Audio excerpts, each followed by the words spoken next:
Hey there, and welcome back to Feminine Initiate. I'm your host, Jess West. I hope you're having an incredible day so far. In my episode last week, I shared a revisioning practice with you that I came across in Neville Goddard's work while I was reading his book, Awakened Imagination. I'm now reading The Power of Awareness, and not to sound cliche or anything, but I am having so many awarenesses with it. I don't know if you've read that book before, but wow, it is so good. And a huge part of this podcast and the content that I've been sharing has been about consciously creating the life that we want.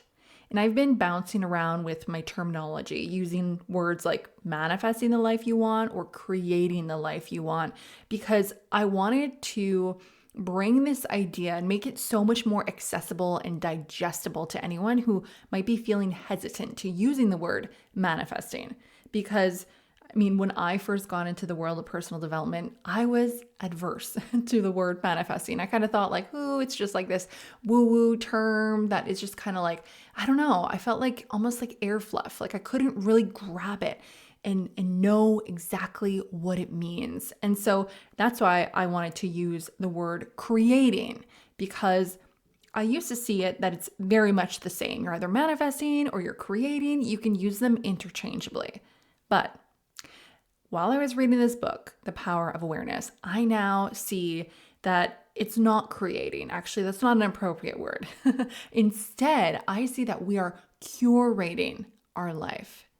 And in today's episode, I'm going to share the first and a huge step that you can take today to begin to curate the life that you want.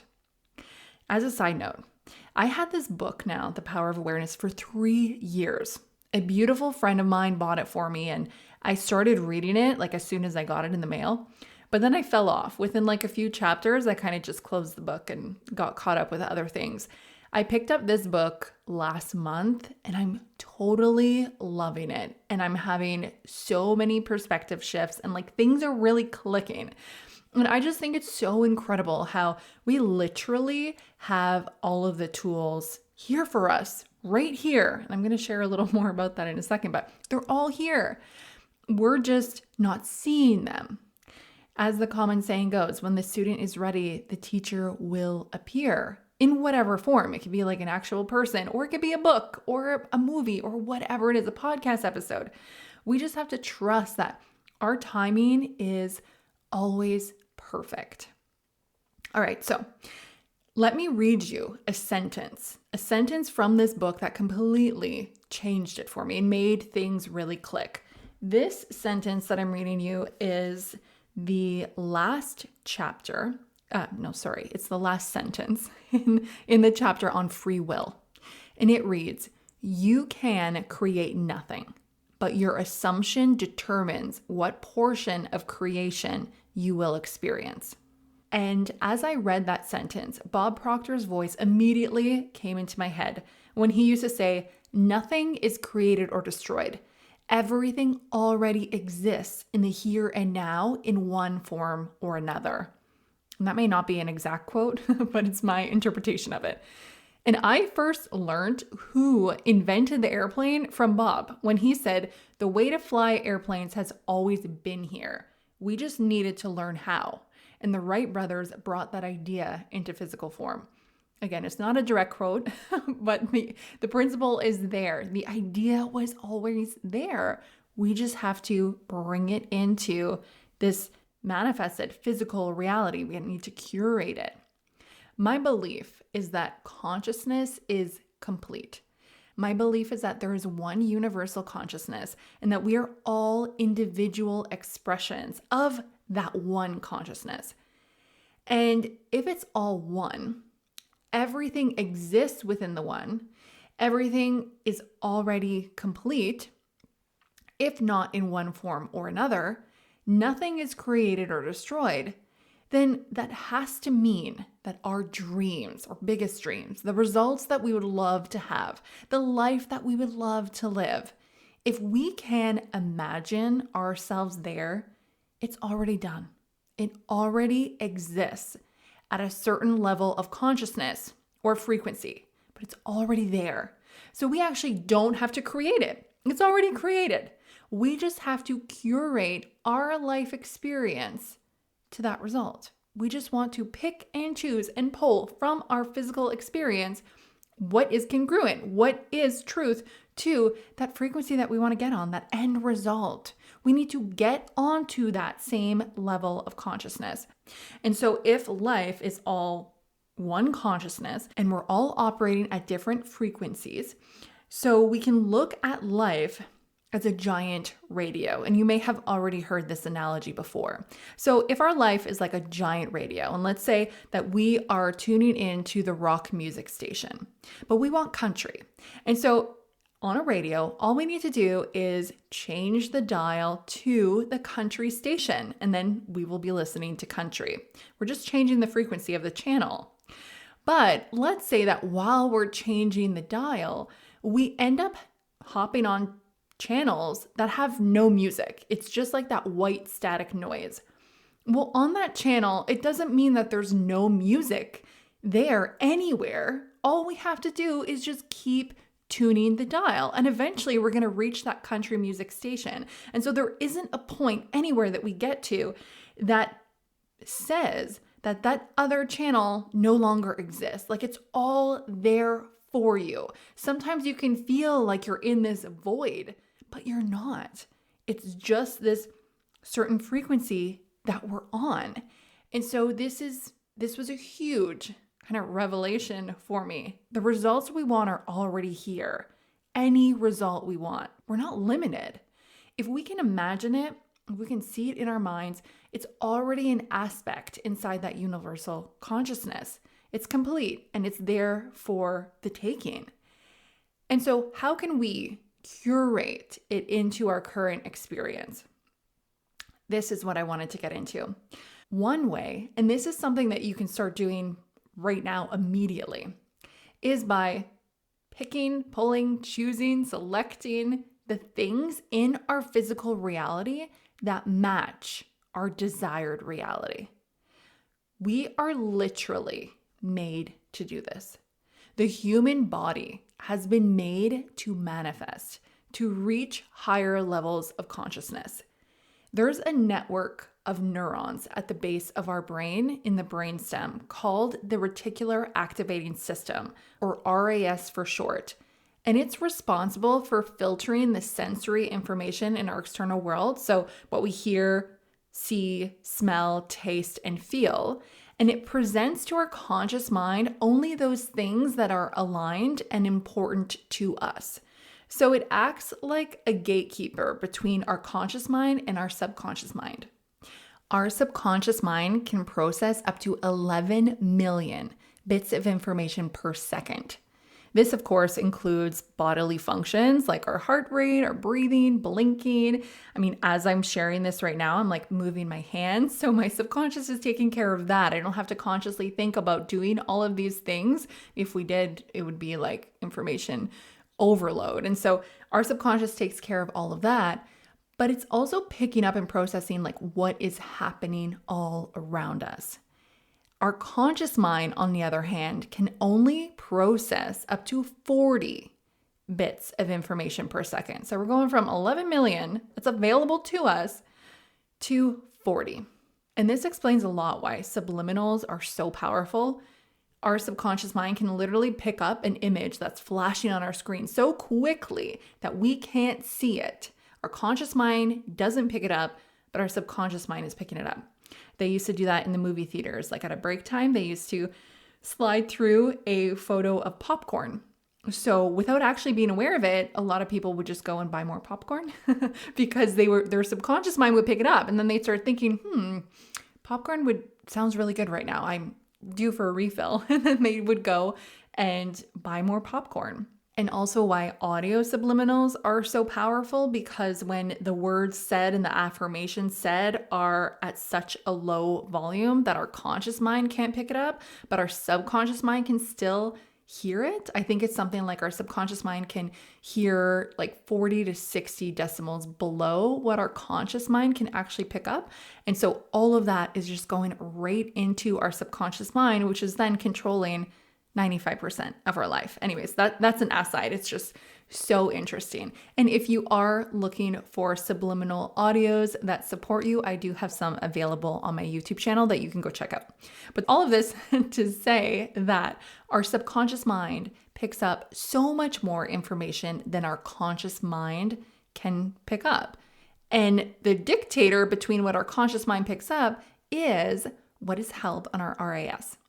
Can you remember a time that you were shopping for a new vehicle, and when you finally decided on the vehicle that you wanted, the make, the color, you started to see that vehicle on the road everywhere? Maybe you started to think, oh my gosh, everybody has this car. I thought I was so unique. I thought I was going to be the only one, but look at how many there are.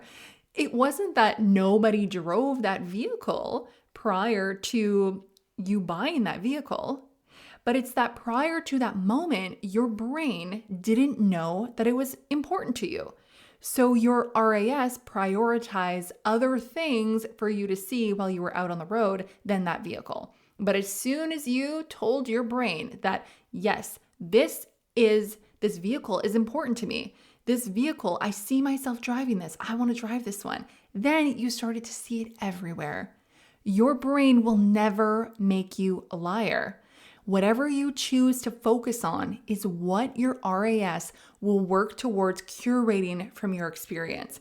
It will pull from the 11 million or so bits of information that your subconscious mind is gathering. It will pull those that are congruent with what you said you wanted to see, with what you wanted to focus on. So right now, can you decide what it is that you would like to see in your world?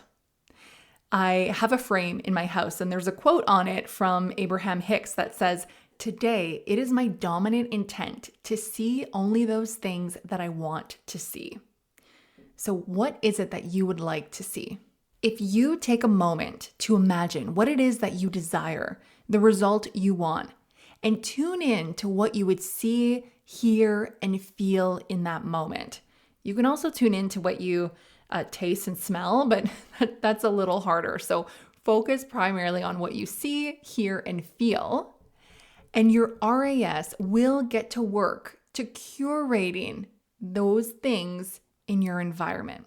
You may see more people driving the new car that you want, for example, or you may see people with the business clientele that you want, or you may see them on the vacation that you want, for example. And this is all proof that your RAS is working for you. And a second, very important part to this is to choose how we want to perceive what we're seeing. So do we want to perceive it in a positive way, like proof that our RAS is working for us, instead of allowing it to create envy within us? Because I feel like oftentimes when we see others living the life that we want or living the results that we want, it could send us, due to past programming, in a state of lack or a state of envy. And our emotions are always such our greatest teachers because it's always telling us a story about ourselves. So for example, feeling envy is a belief that what someone else has, we can't have. And so whenever we feel that within ourselves, it's just an indicator of I want that. And I think that by them having that, there's not enough for me. Or by them having that, I can't now do it. And so when we could see that and reframe any of those feelings and instead choose to see the desirable results of others as proof that we are so much closer to our desires than we think, that our brain is working for us because what we say goes. Our brain just wants to serve. And again, if nothing is created or destroyed, the version of you, the version that we would love to be, living the life that we would love to live, already exists. She's already here. She's just on a different frequency. And all we have to do is get onto that frequency. And it isn't work to get there. It's not like an uphill battle and a whole bunch of to-do lists. We can literally get there in a peaceful, natural feeling state simply allowing ourselves to be moved, feeling the feeling of living that end result, and telling our RAS to get on board, telling it what it is that we want to look for. It could be such a peaceful experience getting there. Now, I'm not saying there's not going to be any contrast, but again, we choose how we want to perceive everything. And there's always going to be contrasting experiences in our life. This is universal law, but we don't have to get really down about it. Again, we can see the contrast as proof that we're right there. We're almost like getting over that hump. We're just about to get over the hill on the other side. It's here for us. We can choose to see everything as an indicator that we are there. And when you tell your RAS what you want to see by imagining the life that you desire, you may also begin to see new opportunities that you didn't see before. Like maybe new openings to form collaborations now seem obvious to you. Or maybe there's new openings in your conversations with people where you can share your offers that you didn't really see that before. You didn't even have the confidence to share that before, but now you're open to it. And so now you're seeing all of these areas where you can really show up and start like being that version of yourself. And then you'll be drawn to new things, whether it's you want to learn something new, you have a new interest in something, whether you're drawn to a book, a course, a certain person, or certain events or outings that will all prepare you for the life that you want. You can totally and completely transform your life when you tell your RAS what to look for. And yet, at the same time as I'm saying this, I want to let you know that your external world may not change at all. Meaning, the car that you desire is already there, even if you're not seeing that particular car. It's still there. This reminds me of I don't know if you've ever seen oh my gosh, it's like the meme that was going around on social media. And it was where there were two people on a train. And the train was going around a mountain. And so the window on the mountainside was just like, you're just seeing the rock wall. And then the window on the other side of the mountain, you were seeing like the beautiful view from the mountaintop. And there were two people sitting on either side of the window. And so the one person who is sitting and looking at the rock wall, was sad. And his, it didn't say, but you could just see in his face that his life was probably like a lot of, hitting rock walls or hitting rock bottom. And then the person who was sitting on the other window looking at the beautiful view from the mountaintop was just like in awe, so happy and so excited. That person, like either person, could have just shifted their view to experience a different reality, right? But just because the guy was choosing to look at the rock wall doesn't mean that the beautiful view wasn't there. It was just out of his range of view. And so the life that you want, the peaceful, the joyful, the happy, the love, it's all here. The life that we're experiencing is a mechanical process. It's mechanical, based on what we're instructing our brain to look for, based on what our RAS is curating for us, what it is filtering out of the 11 million or so bits of information that is available to us. We're filtering out just those 40 that's creating our actual experience of reality. So we have direct control over what we want to experience in the world, and our RAS is like the gateway for it. And it's ready. It will work for us right away when we give it the new instructions of what we want to see in the world and when we prioritize that in our life.